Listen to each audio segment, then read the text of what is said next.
I'm Amy Goodman, and we're broadcasting from Lima, Peru, from COP20, from the UN Climate Change Conference. As we turn right now to Atocha Saltani, this year UN Climate Change Conference marks the first time that talks have been held in the Amazon, an Amazon country. More than 70% of Peru's national territory is within the Amazon basin. Yesterday, I spoke to the founder and executive director of Amazon Watch, Atocha Saltani, and asked her about the significance of this UN climate summit in Peru. I think this COP20 is important because it's the first COP ever in an Amazon country. And the Amazon is incredibly important in the climate debate, both because deforestation is a huge source of emissions, but also because the rainforests of the Amazon actually are the rain machine for the planet. They create these flying rivers that basically provide fertile rain to the entire continent and the rest of the world. It's like the heart of the planet, pumping moisture and vapor. So when we lose the Amazon, we not only create emissions, but we lose the climate stabilizing function of the forest. And we're reaching a tipping point. We're actually very close to the tipping point where the hydrological cycle could collapse. In fact, we had a drought in 2010 in the Amazon that generated more emissions, carbon, than all of the annual emissions of the country of India. So we are in a critical moment where the future of the planet will depend on what happens in the Amazon. And we need to challenge our governments that are actually using the Amazon to generate both huge amounts of electricity from dams, which block the flow of the river and flood forest and cut off the hydrological cycle, and also looking for oil and gas and fossil fuels that we can't even afford to burn. So this is an important moment to really put the importance of the Amazon on the top of the agenda. And then you say, well, what do we have to do to protect the Amazon? Well, we have to support indigenous land rights. Indigenous people's land titles could be about 200 million hectares of the Amazon rainforest. Supporting their lifeways, supporting the way that they can live off the land and protect their forests as the way that they have for thousands of years is key to our future survival. On the other hand, we have to really cut subsidies and stop exploration altogether of oil, gas, carbon, coal in the Amazon region, actually everywhere. We have to basically stop expanding the search for more fossil fuels and start to talk about which reserves get kept underground. And that's an important conversation to be having here. President Obama even acknowledged that we have to keep the majority of the world's fossil fuels in the ground. Here, if you go to the Amazon, 70% of the Peruvian Amazon is being leased out to oil companies that are looking for more reserves our planet can't afford to burn.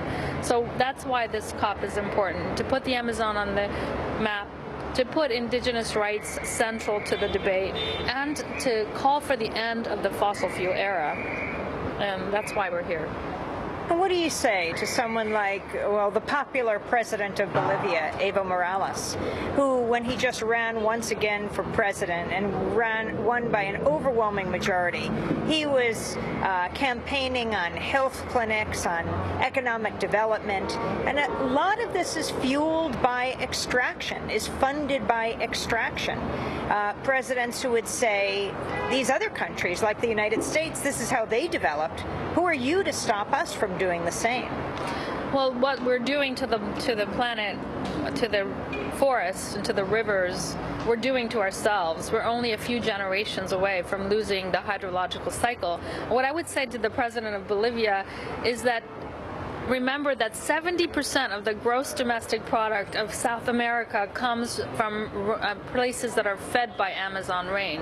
70% of the GDP here depends on Amazon rain. It's really cutting your nose to spite your face when you can say, well, we're going to have to destroy the forest that gives us rain in order to have jobs. That makes no sense. We need to move to a post-petroleum economy. The sooner we do it, the more chances we have of recovering the productive systems that give us life. And what do you say to someone like President Correa, who said, I want to preserve the Yasuni National Park. I don't want to take the oil from the soil.